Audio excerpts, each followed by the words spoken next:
Morjens, ja tällä videolla me puhutaan sellaisesta aiheesta, mikä on aina oikeastaan relevantti. Puhutaan sitten yrittäjistä, freelance-tekijöistä tai sitten ihan niin kuin yritystason tekemisestä. Eli siitä, että mikä ihme siinä on, jos ostajat ei osta. Eli kuinka saadaan oikeasti ostointo syttymään markkinoinnin ja myynnin keinoin. Sellainen aihe oikeasti, mistä ei voi koskaan puhua liikaa, koska kaikkihan tarvitsee sitä myyntiä ja innokkaita ostajia lisää. Mä en ole tänään täällä puhumassa yksinään tästä aiheesta. Mä oon saanut ihan mahtavan kaverin tähän hommaan, joka tietää aiheesta takuulla paljon. Eli Joonas Karvinen, haluatko kertoa mulle, että miksi sä oot mun kanssa juttelemassa tästä aiheesta tänään? No ensinnäkin kiitos kutsusta. Ja varmaan sen takia on tässä puhumassa teikäläisen kanssa, että yritykset, yrittäjät, henkilöt parantaa myyntiän avulla ja yleensä se lähtee sitten liikenteeseen, että pitää saada se ostomotivaatio jotenkin aikaiseksi ja vietyy sitä sitten eteenpäin läpi myyntiprosessi. Just näin. Ja sä oot aika kauan näiden asioiden kanssa puljannut, eikö näin ole? Joo, on tässä muutama vuosi tullut näiden kanssa puljettua, vaikka tämän vanhempi kaveri en ole, mutta käytännössä sitten ihan koko tämän aikuisikäni ollut myynnin parissa hommissa. Ja täytyy sanoa, että alussa en ehkä näitä osannut kunnolla huomioida, mutta sitten onneksi jossain vaiheessa sitten löysin tämän kulman, että miten siihen ostomotivaatioon vaikutetaan. Ja sen takia on mukavasti jakaa niitä vinkkejä muillekin, ettei muiden kanssa tarvitse liian pitkään odotella sitä, että miten se homma oikeasti parhaiten toimii. Just näin. Ja mä oon siis Innasen Jaakko, yhdessä markkinoilla yhteisö ja palvelun perustaja. Mä oon tehnyt kanssa markkinointia ja myyntiä semmoinen kohta 15 vuotta. Melkein oikeastaan aina nämä molemmat jutut on ollut omalla uralla messissä, niin siksi tämä on myös todella kiinnostava ja rakas aihe myös itselle. Joo, meillä on tässä ihan mahtavia kysymyksiä kyllä tulossa, mistä tiedän, että jengi saa paljon irti. Mitä sä, Joonas, sanoisit ihan alkuun sellaisen, että miksi ostajan ostointo tyypillisesti niin kuin ei syty? Ihan semmoinen niin kuin kärkiajatus tähän. No itse tuossa melkein heittäisin näin päin, Jaakko, että jos mietit vaikka viimeisimpiä tilanteita, minkä takia, tai missä tilanteessa et ole jostain syystä innostunut, niin mistä se on johtunut? Joo, hyvä kysymys kyllä. Ja, oikeastaan kun mietit niin kyllä se niin kuin merkitys siitä, että mitä mä oon ostamassa tai en ole ostamassa, jos ei sitä ole, eli mä en ole itselleni pystynyt perustelemaan, tai joku muu ei ole pystynyt mulle perustelemaan sitä, että miksi tämä asia on just nyt tähän mun tilanteeseen tai ongelmaan niin merkityksellinen, että mun tähän kannattaa investoida. Eli oikeastaan mä ehkä kiteyttäisin niin sen merkityksen puutteeseen, niin siihen se yleensä. Mutta sitten kun mä tiedän, miksi tämä on tosi oleellinen juttu, niin yleensä kyllä se raha ja se syy ostaa ja edetä, niin se kyllä löytyy. Tuollainen mun tulee jakaa mieleen. No itse hyvä nosto, koska sitähän se on, että pitää olla syy, minkä takia ostaa.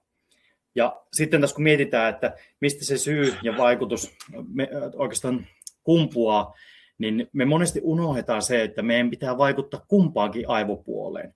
Eli ensin on saatava se tunne ostamiselle, koska sitten taas siitä seuraa se järkiperäinen syy ostaa.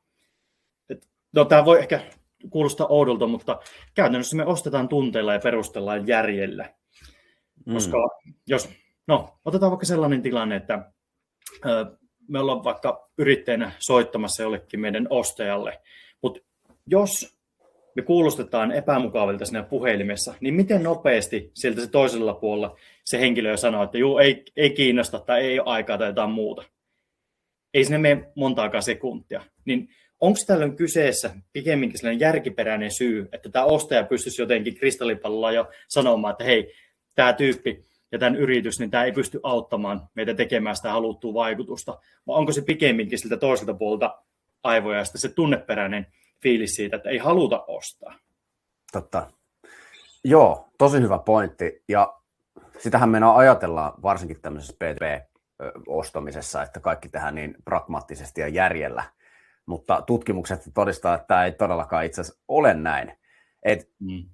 Jos mä nyt niin sit kysyisin tästä myös, että miten sit yleensä yritetään herättää tätä ostoinnostusta. Mennäänkö tässä niin kuin vikaan sitten, että onko me liikaa se yritys siellä järkipuolella, että unohdetaanko me se tunne vai onko se sitten just toistepäin? Onko sinulla tähän jotain ajatusta? No on, ja sitten se tunnepuoli, sehän tulee monella tavalla esille, että jos vaikka, onko ollut ikinä sellaista tilannetta, että olet ollut ostotilanteessa ja olet todennut vaan itsellesi, että tältä myyjältä ei kyllä osta yhtään mitään. Onko ikinä käynyt tällaista tilannetta?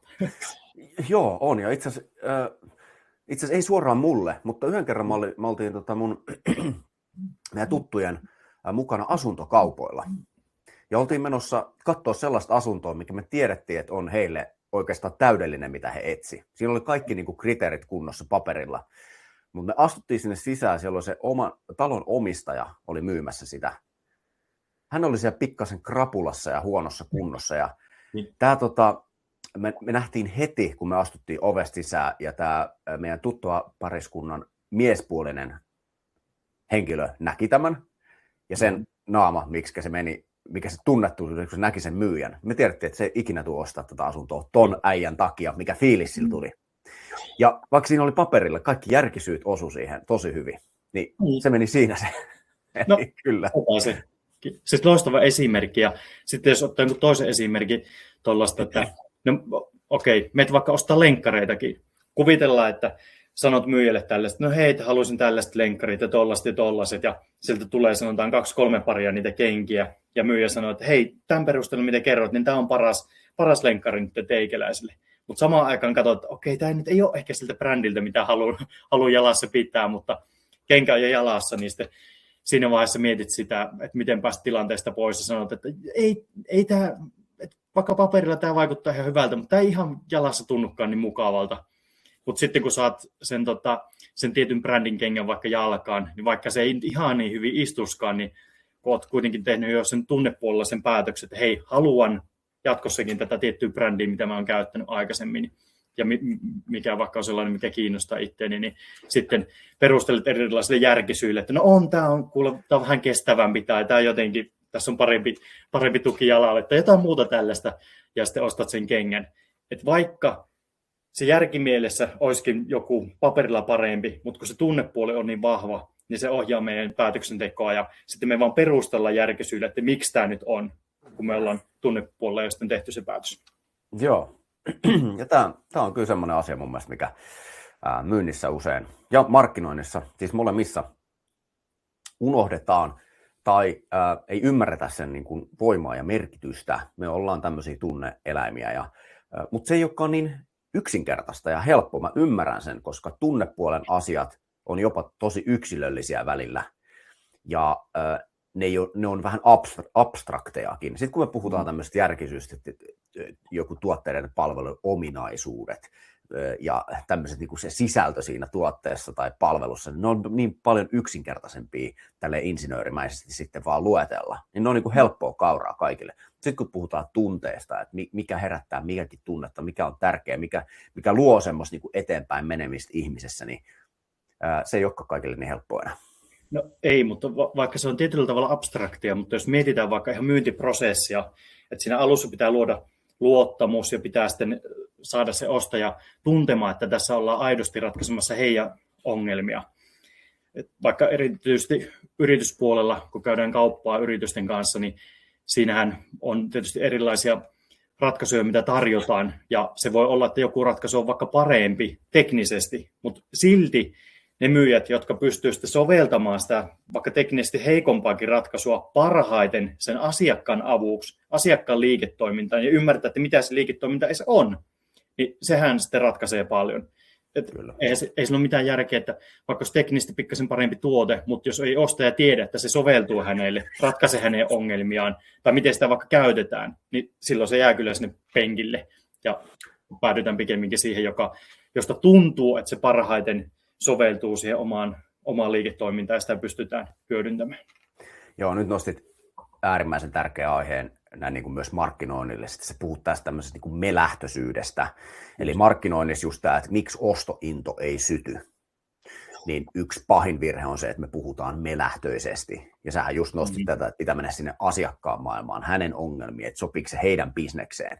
Mutta sitten tosi monesti firmat, yrittäjät, kaikki markkinoijat ja myyjät, niin tosi helposti haksahtaa sieltä, että mennään siltä, että me tehdään tätä, me ollaan tällaisia, me tarjotaan tätä, me ollaan parhaita, kun ostaja haluaa kuulla, että mitä tämä on mulle, mitä tämä auttaa mun juttuihin, mitä tämä ehkä poistaa mun elämästä, mitä tämä tuo lisää. Niin tossa jo hyvin alkuvaiheessa, niin kun haksahdetaan siihen, että se ostointo ei varmasti syty, kun me aletaan puhua meistä. No ei. Ja sitten, siis sehän on sellainen, että sitä luullaan, että pitäisi lähteä siitä, että vaikka esitellä yritystä, ja siinä just tätä me-henkisyyttä, mutta sinne pitäisi miettiä sille, että siirretään se oma ekosivun. Pitäisi miettiä, että kuka on se, ketä varten tässä ollaan, ketä palvellaan, kuka on se, joka tekee sen päätöksen. Että päätöshän ei synny sen pohjalta, että me pidetään joku litania siitä, että mitä yritys tekee. Ja jos me vaikka pidetään yritysesittely, niin siinähän on pikemminkin vaan riskejä.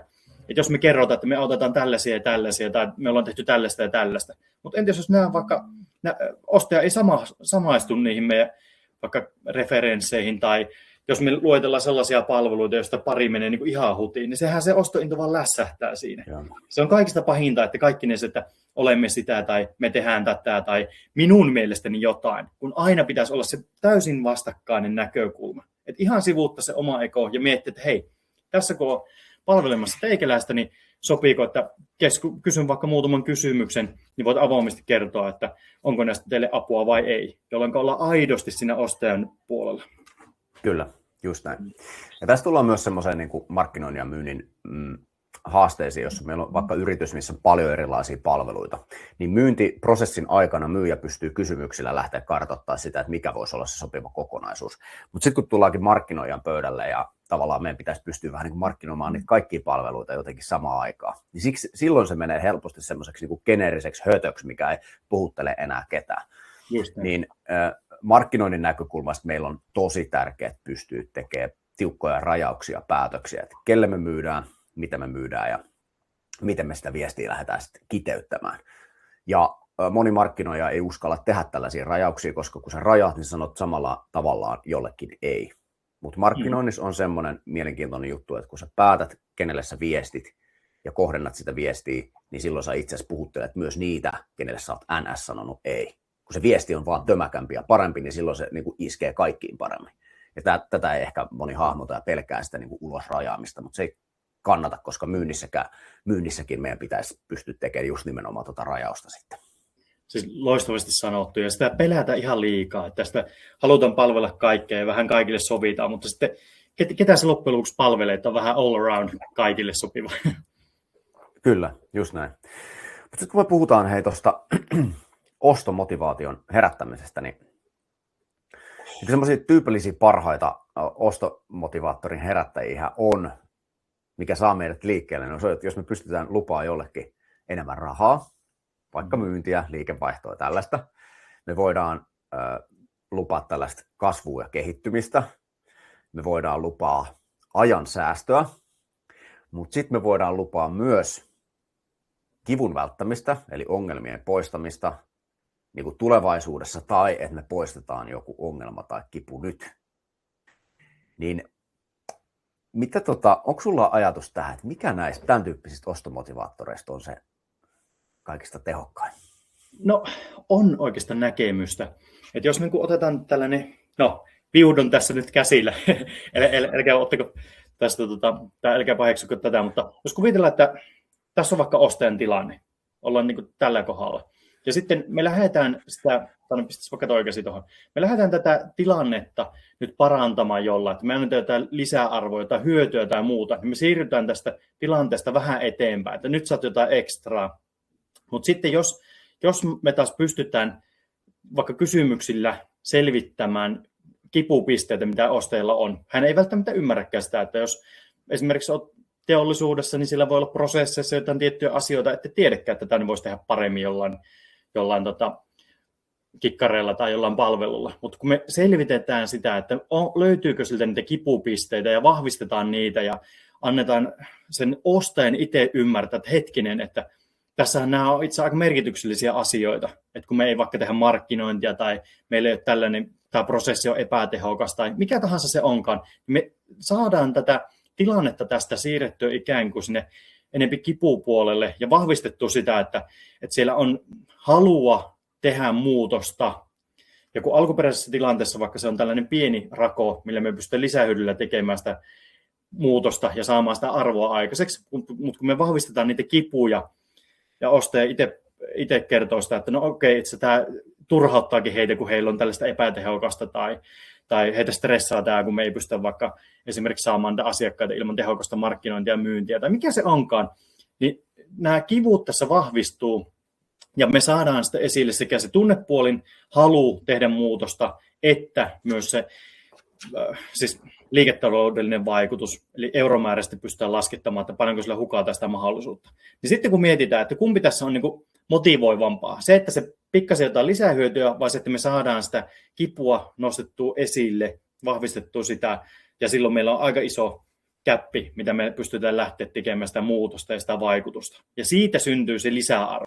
Et lisäarvo sellaisella pienellä hyödyn kauppaamisella, no motivoi jonkin verran, mutta jos se on sitten tällainen merkittävästi isompi skaala, niin silloin se, no vähemmän yllättää se ostomotivaatio syttyy enempi ja päätöksenteko tapahtuu paljon nopeammin ja asiakas on paljon sitoutuneempi siihen muutokseen, kun ymmärtää, että minkälainen se on se, miten merkittävä se on se muutos, mitä me tehdään yhdessä heidän kanssa. En tiedä, saako kiinni, vai oliko sekavasti vielä? Ei kun sain kiinni ja ehkä jos mä kiteytän että ymmärsinkö just oikein, niin eli asiakkaan kivun niin kuin tunnistamalla me voidaan kasvattaa sitä niin kuin merkitystä. Vähän mistä alussa puhuttiin, niin kuin, että se miksi-kysymys, miksi tämä on meille oikeasti oleellinen asia. Niin tuossa kun sulla oli kädet näin, että se on aika pieni se merkitys, mutta se kasvaa se, kun me tunnistetaan se kipu siellä ostajalla. Osataan myös kommunikoida se. Olisiko se noin? Se on just näin. Joo. Ja mä muistan sun sanoneen joskus, kun ollaan ennenkin puhuttu näistä aiheista, että ihminen, kun puhutaan just ostomotivaatiosta, niin se motivoituu ostamaan tai se viesti puree jopa niin kuin 2 kertaa paremmin, kun me viestitään ostajalle kivun ja ongelman kautta versus sitten hyödyn ja etujen kautta. Oliko se jotenkin näin? Oli, just näin. Joo, eli se on jopa 100% tehokkaampi se meidän viesti, plus sitä kautta sitten se teho siinä ostomotivaation herättämisessä, kun me puhutaan kipujen ja ongelmien kautta, eikä vain hyötyjen ja merkitysten kautta. Joo. Siinä on iso voima ja ei ole varmaan sullekaan ensimmäinen kerta, että jos sä puhut näistä asioista, niin joku sanoo, mutta me ei haluta, Joonas, viestiä negatiivisesti. Me halutaan olla se, että meidän brändi on semmoinen niin kuin positiivinen meidän ostajille, että jos me ruvetaan puhumaan niiden ongelmista tällaista, meistä tulee kauhean semmoinen negatiivinen mielikuva. Mitä sä tällaiseen sanoisit? No itse hauska, että nostit tuon, koska niinhän sitä voi äkkiseltä miettiä, mutta no en tiedä, ehkä pitäisikö sitä avata vaikka jonkun esimerkin kautta? Sopisiko sellainen? Kyllä, niin, otetaan vaikka sellainen tilanne, että kuvitellaan, että olet tässä nyt ostamassa jotain. Se voi olla vaikka esimerkiksi joku kasvorasva tai joku tällainen. Niin otetaan vaihtoehto, että jos lähtisin käymään sen hyödyn näkökulmasta, että sanoisin, että hei, tässä on kuule tällainen maailman paras tökötti, jolla naama kiiltää ja on heleä ja tiedätkö, näissä nauhoituksissa niin näyttää oikein hyvältä. Niin okei, ihan voit sanoa avoimesti, että asteikolla 0–10, niin miten todennäköisesti ostaisit tällaisen pohjalta ton? No se on semmoinen, niin kuin, ehkä saattaisi hetken miettiä, mutta en ole varma, tapahtuisiko mitään. Joo, että silleen, että vähän kiinnostaa, mutta ei. Kuulostaa ihan kivalta, niin, sanotaan, että menisi semmoiseen kategoriaan. Niin. Sounds nice. Niin, mutta sitten jos lähdetään sen kivun kautta ja vähän mennään sen negatiivisen puolelle, mutta tietyllä tavalla positiivisesti, niin jos sitten tässä sanoisin tälleen, että yleensä webinaareissa, koulutuksessa tai muuten esillä olevat tuollaiset kouluttajat, niin heidän kanssa keskustellessa kuulee, että heitä vähän harmittaa, että minkälainen se mielikuva muodostuu vaikka kasvoista, jotka on pikkasen väsyneet tai vähän punottaa tai on muuten silleen, ei ihan niin skarpin näköinen aina siinä ruudun edessä. Niin osa heistä sanoo vaikka, että se vaikuttaa jopa heidän itseluottamukseen ja siihen, että minkälainen se mielikuva, asiantunteva mielikuva tulee sitten niissä nauhoituksissa ja miten se vaikuttaa sitten yleisöön. Niin onko nämä sellaisia asioita, joihin olisit ikinä, vaikka itse Jaakko törmännyt, että olisit stressannut, että miltä ne väsyneet silmäaluset tai naama näyttää ennen omaa koulutusta? Joo, siis hyvä ero tuossa kyllä. Ja sitten mulla tuli vielä semmoinen mieleen tuohon, että sitten jos tuohon pystyisi heittämään vielä jonkun semmoisen, että tätä on tutkittu, että ne ihmiset, ketkä näyttää väsyneeltä kameran edessä, niin ne esimerkiksi menettää vaikka 45% jostain myyntimahdollisuuksista versus ne, ketkä on tämmöisiä, niin kuin, tiedätkö, että loisi vielä semmoisen niin kuin eron siihen. Sitten voisi olla se, että wow, ihan tosi, että sitten rupeaa katsoa oman, miltä mä... Niin. Ja sitten tässä kun mietitään, että vaikka sinne mennään negatiivisen puolelle ja luodaan sitä kipua ja tarvetta, mutta onko se oikeasti negatiivinen vai koet sen pikemminkin silleen, että siitähän on itse apua, että hei, tässä on kiva, että tietää, että hei, tällä tavalla pystyn sitten, koska jos niinku yhtään se niinku alat miettimään sitä, että okei, miltähän se naama muuten näyttää, että se ruudulla nyt, että voisiko tämä olla paremman näköinen, että kyllä laadukkaampi mielikuva ja alat jo miettiä, että hetkinen, hei, että okei, että jos niinku tämän verran porukka menettää sitä asiantuntijuuttaan tai vakuuttavuutta sen takia, että vaikka naama näyttää pahalta nauhoituksessa, niin hetihän siinä tulee se mieleen, että ei vitsi, että tälle haluaa tehdä jotain. Ja se sitten ihan eri tavalla motivoi. Mutta onko se sitten taas negatiivista vai onko se pikemminkin vaan ostajille positiivista, että löytyy ratkaisu niihin kipupisteisiin? Niin, ja sitten tuosta voi tulla semmoinen, että hei vitsi, kiva kun kerroitte, että en ollut tajunnutkaan miettiä, vaikka se tullaan sen ongelman kautta, niin sehän on niin kuin, mehän halutaan saada tietää myös niitä ongelmia, jotta me voidaan sitten korjata jotain. Kyllä, ja se on sitten tekellä se auttamista, että eihän se auttaa sellaista aggressiivista tuputtamista, vaan pikemminkin se koetaan hyvänä palveluna, hyvänä asiakaspalveluna, että myyjä osaa sitten tarjota sitä apua ja pystyy sitten osoittamaan, että hei, tällä pystyy sitten saamaan sen vaikutuksen, mitä haluaa. Ehdottomasti, ja siinä tulee vielä semmoinen vaikutus, että ostajalle tulee semmoinen fiilis, että hei, tämä tietää mun maailmaa, tämä ymmärtää, minkä kanssa mä kamppailen. Se puhuu nyt ihan, miten se on päässyt mun pään sisään. Mulla on just nuo asiat on häirinnyt mua. Tai sitten se on tämmöistä uutta tietoa, että ui vitsi, mä en tiennyt, miten toi osaskin lukee, että mua niinku kiinnostaa tällaiset asiat. Niin, tulee se semmoinen samaistuttavuus ja luottamus alkaa rakentua niinku heti. Niin, kyllä. Sano vaan. Joo, tuli tuosta vaan mieleen tosi konkreettinen esimerkki sitten taas tuonne P2P-puolelle, mitä me tehtiin mun yhdessä aiemmassa työpaikassa, kun muotoiltiin sinne ihan uudenlaista tapaa, niin kuin, että miten me lähdetään markkinoimaan meidän palvelut, kun tehtiin siis digimarkkinointipalveluita, tosi semmoinen kilpailtu kenttä, missä on toimijoita ja kaikki on markkinoijia.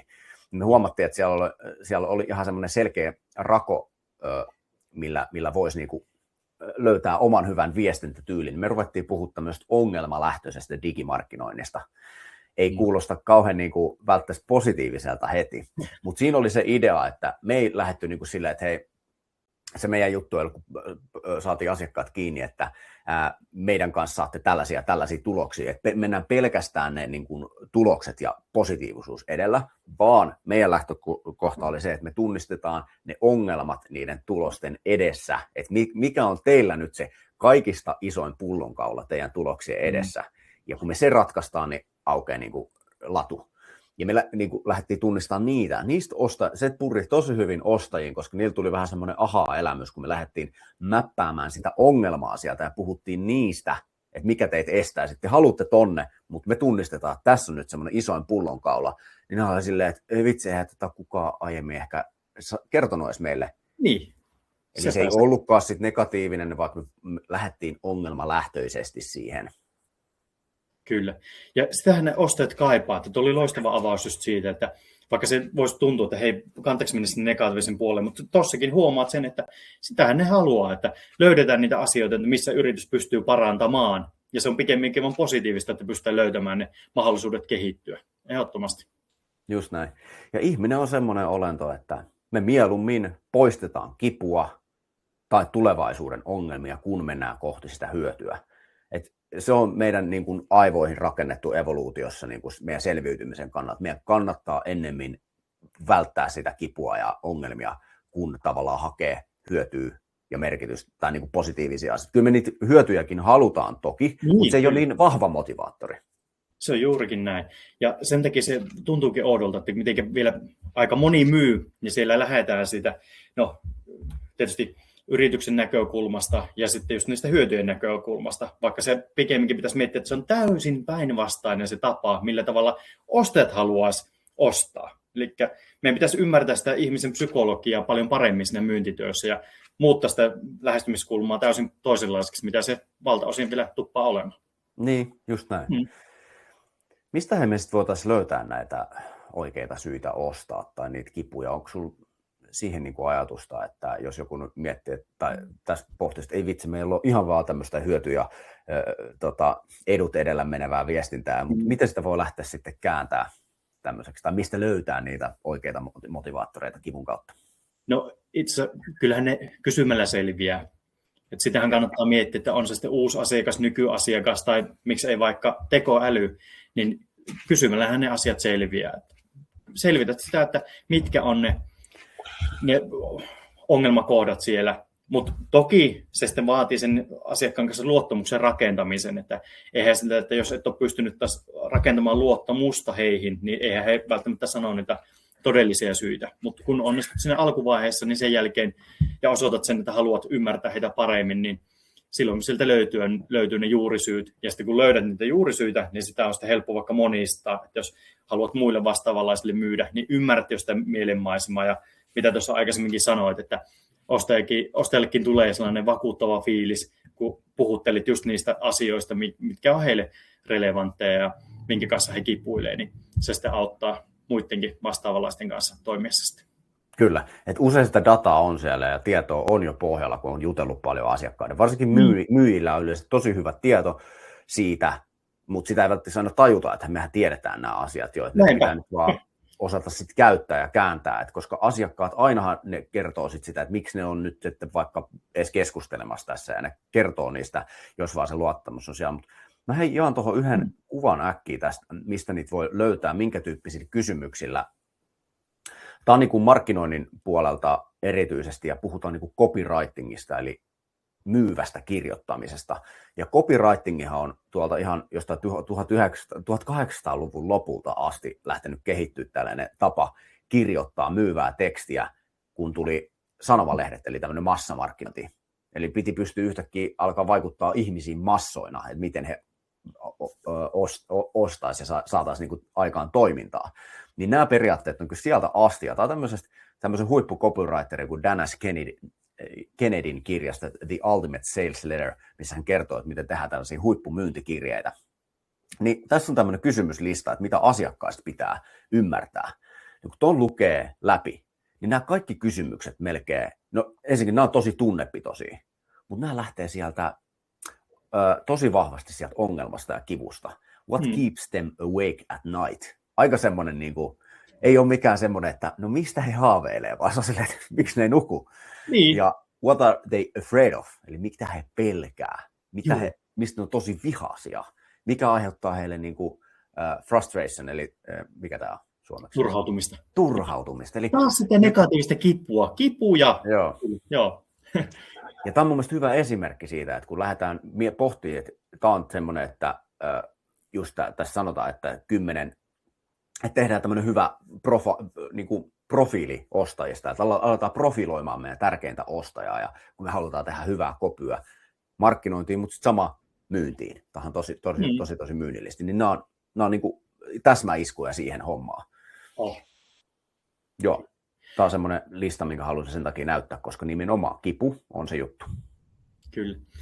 Ja arvon, minkä yhden kysymyksen ehkä itse heittäisin vielä tuohon, tai ei suoraan tuohon, mutta mikä kannattaisi myös kysyä ostajilta. No. Ostamisen esteet. Koska se, että taas siinä vaiheessa, kun myyjät kuulee tuon, niin on sille, että eikö se vähän epämiellyttävää kysyä tuollaista. Tai sitten vaikka markkinoijillakin se, että miksi meidän pitäisi niin ostamisen esteitä, eikö ne vaan ne syyt, minkä takia ostetaan, mutta toisaalta jos olisi mahdollista saada selville ne ostamisen esteet, niin haluaisitko saada ne ennen vai jälkeen sen lopullisen päätöksen? Nimenomaan, mieluiten ennen. Jep. Ja sitten just se, mitä sanoitkin, että myyjillähän on paljon sitä tietoa, mitä pystyy sitten markkinointi ja myynti yhdessä hyödyntämään. Niin arvaa, jos saat joka kerta ostamisen esteet selville, pystyt vaikuttamaan niihin, että mitkä ne on ne esteet ollut, ja ratkaiset ne ennakoivasti ennen seuraavia keissejä, niin mitä luulet, mitä tapahtuu markkinoinnin ja myynnin tehokkuudelle sen jälkeen? No, nimenomaan paranee. Näinpä. Paranee, ja toihan niin kuin, markkinoinnissa pitäisikin pystyä kommunikoimaan ostamisen esteitä. Niitäkin liian harvoin kommunikoidaan. Mutta se, missä se usein tulee vastaan, on sitten, kun tehdään esimerkiksi tämmöisiä hyvin tuotteistettuja palveluita, tai myyntisivuja jollekin tuotteelle, niin siellä on yksi tämmöinen osio, mikä kannattaa kommunikoida, on ostamisen esteet. Kun me halutaan, että se ostaja ostaa sen koko palveluta idean siltä sivulta, niin siellä pitää olla kaikki tämmöiset asiat, mitkä vaikuttaa ostamiseen ja myyntiin. Niin, ja näitä puuttuu ihan hirveästi, kun katsoo yleisesti B2B-verkkosivustoja erityisesti, niin siellä ei ole kommunikoitu niitä ostamisen esteitä. Ne voidaan ihan suoraan sanoa siellä ostajalle, että mietit sä tällaista. No, ja sitten me kerrotaan se meidän oma vastalause siihen. Se on niin kuin noinkin yksinkertaista. Sä kysyt sen kysymyksen, mikä ostajan päässä on, ja vastaat siihen. Siis tosi hyvä. Ja oikeastaan tuleeko niin muitakin asioita mieleen, että miten sitä omaa markkinointiviestintää voisi sitten viedä enemmän tuohon suuntaan? Että tietysti tuossa oli yksi hyvä nosto, mutta tuleeko muitakin mieleen? Joo. Ehdottomasti siis se, mistä puhuttiin jo tuossa aluksi, niin se kohdennus on ihan ensimmäinen juttu. Että me puhutaan niin kuin yhdelle ihmiselle kerrallaan ja uskalletaan rajata. Tai yhdelle ostajalle, siis tavallaan niin kuin ostajaryhmälle, että se ei niin kuin rönsyille silleen, niin, että siellä on samantyyppiset niin kuin ostomotivaattorit tai nämä kivut ja ongelmat, ja sitten myös toisaalta, että mihin he yrittää päästä sitten. Että ne niin kuin yhdistää sitä ostajaa, kelle me viestitään, että se kohdennus, mutta sitten on tämä tunnepitoisuus. Tunnepitoisuus on tosi semmoinen tärkeä niin kuin markkinointiviestinnän tehostaja, ja että se menee oikeasti läpi, ja se jää mieleen ostajalle. Tunnepitoisuutta siihen mukaan. Ja sitten on tämmöisiä erilaisia muita keinoja, että se pitää olla tosi tarkkaa ja spesifiä myös se viestintä. Että se ei voi olla semmoista ympäripyöreitä, että jos me sanotaan jotain, niin meidän pitää olla tosi niin kuin selkeitä, se pitää mennä tajuntaan ykkösellä, eli se niin kuin kirjoituksen tai missä muodossa se tuleekaan, niin se ei saa olla semmoista jargonia tai liian ammattimaista, vaan hyvin yksinkertaista ja spesifiä, tarkkoja lauseita tai numeroita, mitä me sanotaan, että ne on oikeasti niin kuin, spesifejä ja tosissaan juurikin se selkeys ja mielellään vielä niin, että me puhutaan ostajan kielellä. Niin. Siis meinaatko, että se ei olekaan hyvä, että hei, että meiltä saa kokonaisvaltaista palvelua kaikille ja kaikki hoituu? Tuohon se just usein menee ja toi on niin semmoisen varsinkin, niin kuin tuossa aiemminkin sanoin, palveluyritysten dilemma, kenellä on paljon eri kokonaisuuksia, niin sitten markkinointi yrittää kiteyttää sitä jotenkin yhteen lauseeseen, niin sitten siitä tulee tämmöinen, että me tehdään näitä kokonaisvaltaisesti. No, niin. Ja siis vaikka tekisi, niin tuo oli hyvä, kun sanotkin sen kohdentamisen, että vaikka sinne sanotaan, että pystyy tällaisia asioita palvelemaan tai näitä kohderyhmiä palvelemaan tai näin, niin se, että otetaan se yksi viesti kerrallaan aina. Että nyt tämä kohderyhmä, tällä on tismalleen nämä kivut, tässä on tismalleen tämä ratkaisu, just tällaisia asioita halutaan tässä vaikuttaa, just tällaisia lupauksia tehdään, niin teet sitten niitä vaikka 10 tai 20 erilaista, mutta se, että ei se, että yrität näitä kaikkia, teetkö palvella sillä yhdellä markkinoinnilla tai yhdellä tietyllä viestikulmalla. Juuri näin. Okei, tosi hyvä. Mutta siinä on noita ajatuksia, mutta se oikeastaan, että sitten, että tähän, että miten sitä viestintää saa, niin kyllä se tuosta kohden ymmärtämisestä kaikki niin kuin lähtee. Onko sinulla siihen ajatuksia, että nyt jos mietitään, kun sä oot tehnyt paljon myyntiä ja valmennat myyjiä, niin miten markkinointi, että jos me vähän niin puhutaan, että miten me saadaan niin nämä tekee yhteistyötä enemmän, ne tukisi toinen toisiaan, niin mitä myyjä voisi kaipaa markkinoinnilta eniten tässä niin kuin ostomotivaation sytyttämisessä? Mikä olisi semmoinen best case-skenaario myyjän niin kuin näkökulmasta?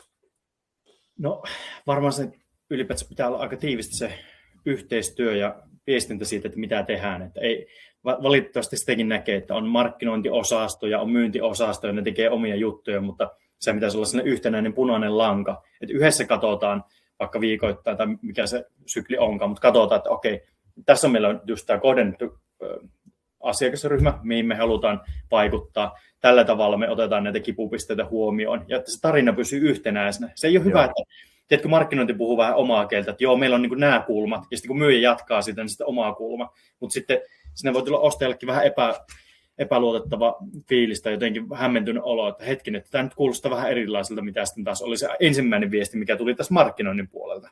Että se pitää olla ehdottomasti sellainen punainen lanka. No, siinä nyt on monta asiaa, mitä se ottaa käytännössä huomioon, mutta ehkä sellainen niin kuin, erityisesti pitää huomioida. Joo, että se viesti olisi mennyt vähän niin kuin läpi siellä jo etukäteen, että kun tulee myyjän luo siihen niin tavallaan, että se story jatkuu. Niin. Että se ei ole sellainen, että on markkinoinnin putki ja myynnin putki, vaan se on se läpi punainen lanka sen koko se asiakkuuspolun. Että se on, ostajastakin tuntuu siltä, että hei, tämä on nyt just sitä asiaa. Että jos vaikka hän on saanut markkinointiviestiä, missä on tietynlaiset kipupisteet, ja puhutaan tietyllä tavalla, käytetään tiettyjä termejä ja vaikutetaan sitten siihen ostomotivaation tietysti kulmasta, niin jos myyjä ei seuraa sitä samaa polkua, niin se voi ollakin, että se ostomotivaatio lässähtää ja tulee sitten vähän hämmennystä ja epävarmuutta ja muuta siltä ostajan. Joo, just näin.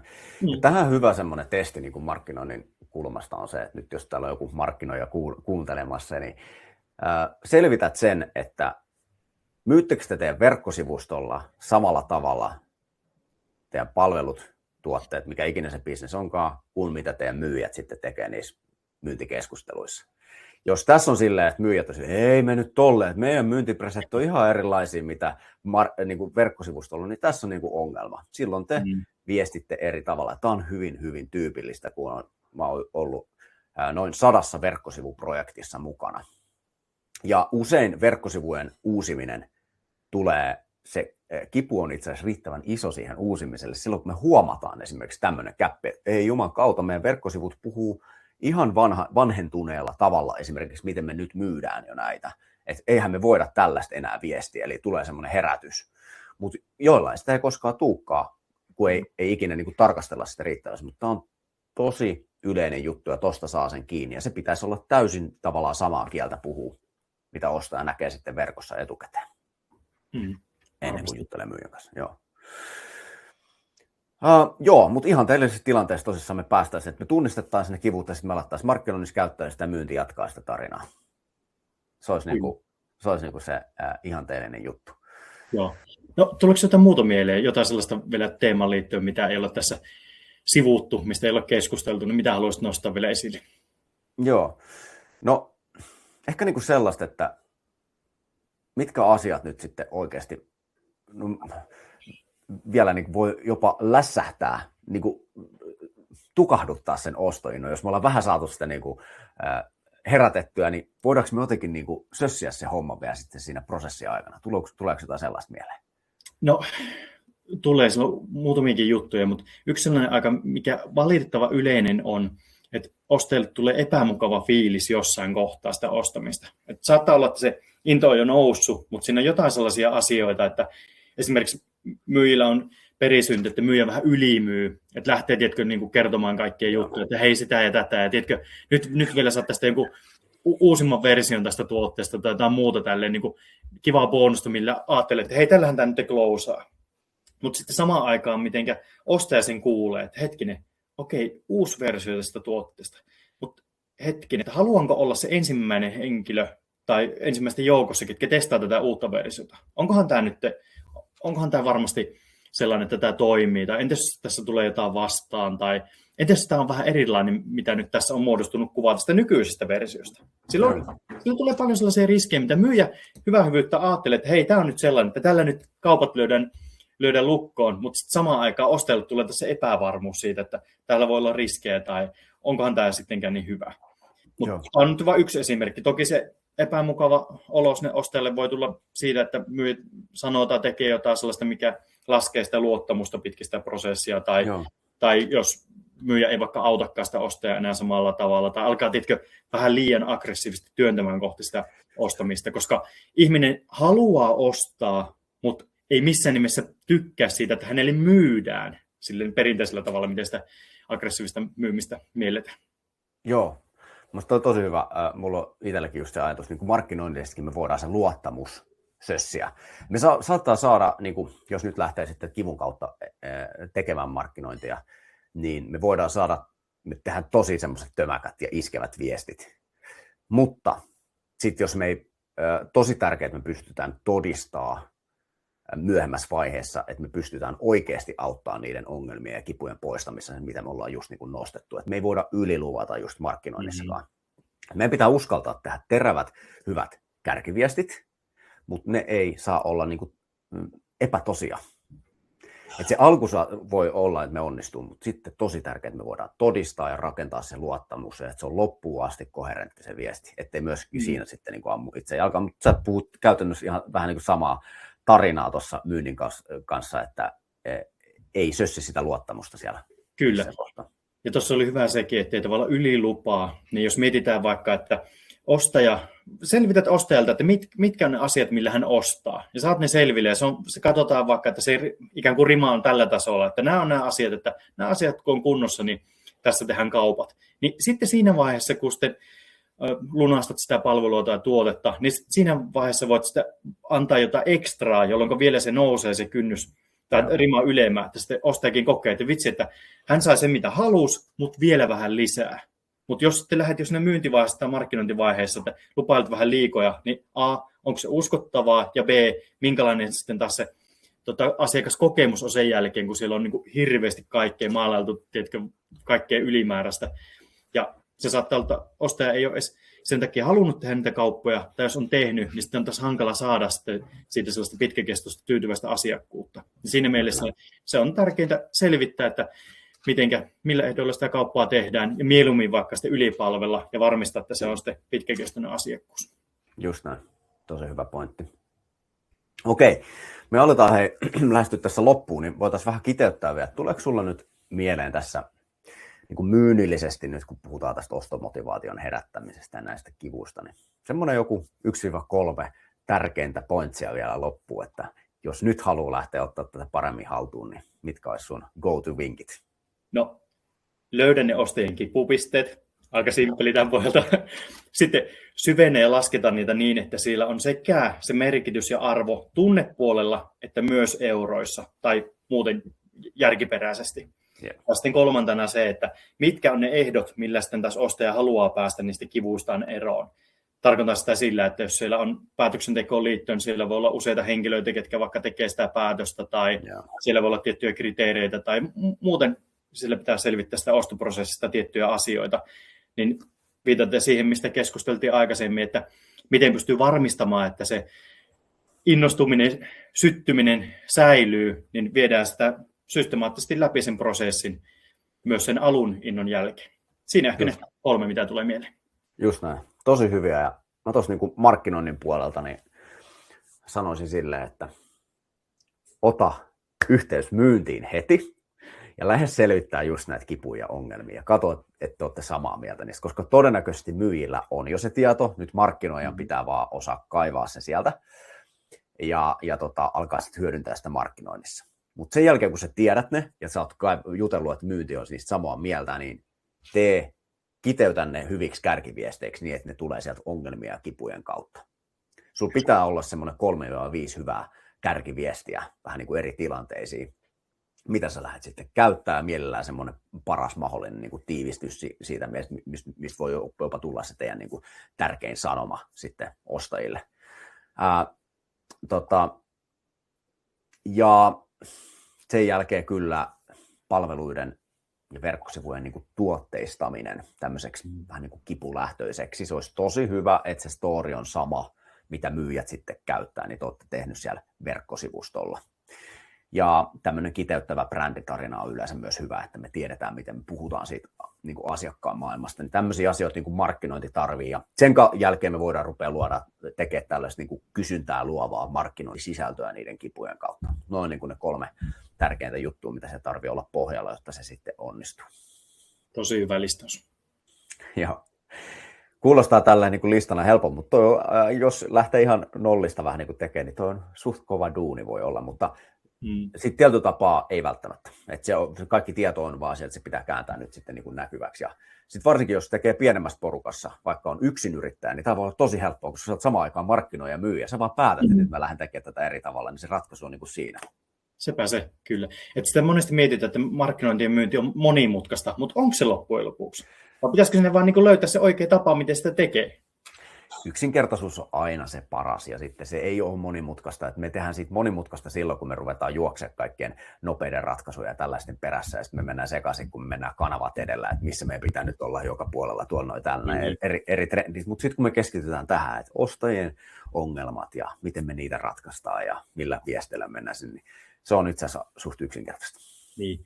No, miten sitten, jos ei tiedä, että miten pystyy yksinkertaisesti tekemään, niin onko jotain vinkkejä, että miten vaikka teikäläiseltä pystyy sitten kysymään vinkkejä tuohon tai muuta? Joo, totta kai. Siis toi yhdessä markkinoilla yhteisö, mistä sanoin tuosta aiemmin, niin siellä on, sinne pääsee mukaan ilman muuta. Löytyy osoitteesta markkinoilla.fi. Mä sparraan myös niin näistä markkinointiasioista sit ihan niin kuin yksilöllisesti, että jos haluaa yksilösparrauksia ottaa, löytyy myös sieltä markkinoilla.fi, että jos ei tykkää tuollaista yhteisömeiningistä, ei halua sinne niin kuin tulla porukalla mukaan, niin onnistuu tällaiset niin kuin yksilösparrauksetkin, mutta se on nimenomaan niin kuin markkinoinnillista kulmaa. Eli mä autan jengiä tekemään yksinkertaisesti parempaa, terävempää markkinointia. Mutta mä luulen, Joonas, että mites sulla sitten, pääseekö sun avun piiriin jotenkin? Joo, pääsee. Että toki sitten itselläkin on noita sparrauksia ja koulutuksia tähän ja muihin myynnin kehittämisen teemoihin liittyen. Niin, että jos haluaa noista katsoa tarkemmin, niin kannattaa seurata meikäläistä linkkarissa, koska sitä kautta saa sitten niitä säännöllisiä ilmaisiakin vinkkejä tuohon ostomotivaation vaikuttamiseen ja sitten voi sitten valita sopivimman kanavan, missä sitten haluaa keskustella aiheesta meikäläisen kanssa tarkemmin paineetta. Just näin. Mä laitan meidän molempia tiedot tuohon videon kuvauskenttää tuohon alle, niin sieltä löytyy sitten Joonaksen linkkari ja meikäläisen myös, että on itsekin siellä kanavassa myös tosi aktiivinen. Mutta hei, Joonas, mä luulen, että me ollaan valmiita tämän osalta. Mä kiitän sua paljon tästä, että olit mukana. Ihan todella niin kuin ajatuksia herättelevää aina, kun pääsee sun kanssa juttelemaan. Kuin myös. Oli mukava olla tässä ja kyllähän sitä oppii itsekin tästä markkinoinnin puolelta tässä koko ajan. Toivottavasti kuulijatkin oppii jotain myynnistä ja markkinoinnista. Nimenomaan ja lähtee viemään tätä ennen kaikkea käytäntöön. Mutta hei, kiitos. Hei, kiitos. Moi moi. Moi moi.